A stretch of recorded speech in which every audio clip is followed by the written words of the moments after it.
حافظ صاحب اس میں پرابلم کیا ہے؟ اگر آرٹیکل 200 ایگزسٹ کرتا ہے، انڈیا میں بھی ہم نے یہ پریکٹس دیکھی ہے اور ججز آ رہے ہیں، سارا کچھ اپنی جگہ پر ہے، تو یہ جو خدشات ہیں تحریک انصاف کے، پھر اس کی کیا حیثیت ہے؟ مطلب لیگل ٹرمز میں بھی جو آبجیکشنز اب یہ کر رہے ہیں۔ بسم اللہ الرحمن عادل، ایک تو بات یہ ہے کہ ہم ایک نارمل سچویشن کے اندر نہیں ہیں، ایک پولیٹیکل اور کانسٹیٹیوشنل رفٹ ہے۔ اس پولیٹیکل اور کانسٹیٹیوشنل رفٹ کے اندر اگر کوئی بھی ایکشن ہوگا تو اس کے اوپر ایک کرٹیسزم جو ہے وہ آئے گا، وہ کوئی بھی سائڈز آپ کریں۔ میں آپ کو چھوٹی سی اگزامپل دیتا ہوں کہ جب پی ٹی آئی نے پنجاب اور کے پی کے اسمبلیز کو ڈیزالو کیا تو سب سے پہلا یہ آیا کہ جس کی طرف ابھی عمیر نے بھی اشارہ کیا، انٹینٹ کا آیا اور سچویشن سرکمسٹانسز کا آیا۔ تو پی ٹی آئی نے اس وقت ایک موقف یہ اپنایا کہ کیا پاکستان کے آئین کے اندر چیف منسٹرز کی پاور ہے کہ اسمبلی کو کسی وقت بھی ڈیزالو کر سکتا ہے؟ بالکل پار ہے۔ اب اگر چیف منسٹرز کے پاس یہ پار ڈیزالو کرنے کی ہے تو انہوں نے ڈیزالو کیا۔ اب بحث اس چیز پہ چلی کہ کیا وہ اختیار استعمال ہوا ٹھیک ہے یا نہیں ہے، لیکن موسٹ ڈیفینڈنگ آرگومنٹس یہ آیا کہ چیف منسٹر کا اختیار ہے اور وہ اختیار استعمال کر سکتا ہے۔ اب اس کے اندر یہ ہے کہ آرٹیکل 200 کے نیچے ایک اختیار ہے۔ اب میں اس سے تھوڑا سا آپ کو آگے لے کے چلتا ہوں۔ جتنے بھی کامن لا کنٹریز کے ہیں، جس طرح ہم ہیں، اس کے بعد بنگلہ دیش ہے، آپ کا انڈیا ہے، یا جہاں جہاں انگریز نے ایک سسٹم اپنا لیگل فریم ورک چھوڑا ہے، یا ایون سیول لا سسٹم کے اندر جو فیڈرل کورٹس ان کے اندر ہیں، دنیا کے ہر سپیریئر جوڈیشری کے اندر ایک ونڈو جو ہے وہ ٹرانسفر آف ججز آف سپیریئر کورٹ کی ہے۔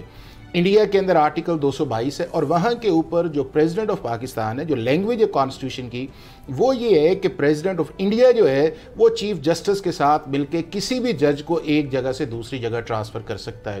ہم نے یہ لیا ہوا ہے کہ ہم نے کہا ہے کہ نہیں، پریزیڈنٹ آف پاکستان یا چیف جسٹس بھی آئے، کنسرن بھی آئے، اور اس کے بعد وہ جج بھی آئے جس جج کو آپ نے ٹرانسفر کرنا ہے۔ اسی طرح جرمنی میں بھی ہے، برطانیہ میں بھی ہے، امریکہ کے اندر بھی آپ ون کورٹ سے ادھر۔ انڈیا میں بھی پولیٹیکل ٹویکنگ تو ہوتی رہی ہے نا، وہاں پر بھی تو ججز دیکھیں نا، اب یہ ہے کہ پاکستان کے اندر چونکہ جب بھی 3 دفعہ یہ چیزیں ایسی آئی ہیں، وہ اس لیے زیادہ ہمیں لگا یہ ہے کہ جو پہلے آپ کی چاروں ہائی کورٹس تھیں، پروویژن ابھی بھی موجود تھی، یعنی کہ 73 کے اوریجنل کانسٹیٹیوشن کے اندر آرٹیکل 200 جو ہے وہ ایز اٹ از ہے، جو آپ کی 26ویں آئینی ترمیم سے پہلے تھا، یہ 26ویں آئینی ترمیم کے بعد تھا۔ اب ایشو 2 آ گئے۔ ایک تو یہ ہے کہ چونکہ اسلام آباد ہائی کورٹ جب بنا، اور اس بننے کے بعد آہستہ آہستہ یہاں پہ جو پولیٹیکل کویسچنز تھے یا آپ کی پولیٹیکل پارٹیز کے لیڈرز یہاں پہ آئے تو آپ کو ایک سینٹرک چیز نظر آئی۔ اب جب سینٹرک چیز نظر آئی تو وہاں کے اوپر پھر ایک پولیٹیکل مائلیج ہوتی ہے، اور وہ پولیٹیکل مائلیج اس لیے ہوتی ہے کہ اگر کل کو کچھ چیز ایسی آتی ہے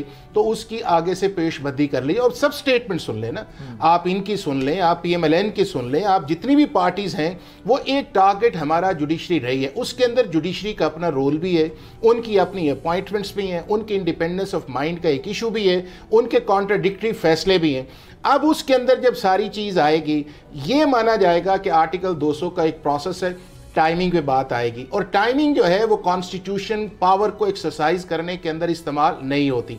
دوسرا ایشو یہ آیا، وہ آیا ہے سینیورٹی کا۔ اب سینیورٹی کا جو پرنسپل، جس کی بنیاد کے اوپر ایک آرگومنٹ کیا جا رہا ہے، انڈیا کے اندر جو ہے جتنے بھی آپ ججز کو ٹرانسفر، ایون ہمارے کانسٹیٹیوشن کے اندر آرٹیکل 205 ہے کہ آپ کسی جج کو جو ہے اس کے پرکس، پریویلیجز یا ٹرمز اینڈ کنڈیشن، اور سینیورٹی جو ہے وہ ٹرمز اینڈ کنڈیشنز کے اندر ہے، یعنی کہ 3 دنیا میں اسٹیبلش۔ نمبر 1،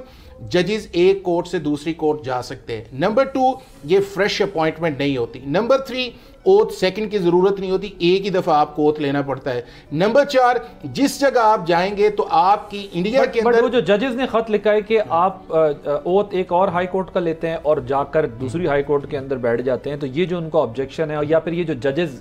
خط لکھ رہے ہیں، وہ ظاہر ہے اس پروسیجر کو چیلنج کر سکتے تھے۔ خطوط لکھنے کا کیا مقصد؟ عادل یہ ہے کہ وہ ان کے کنسرنز ہیں،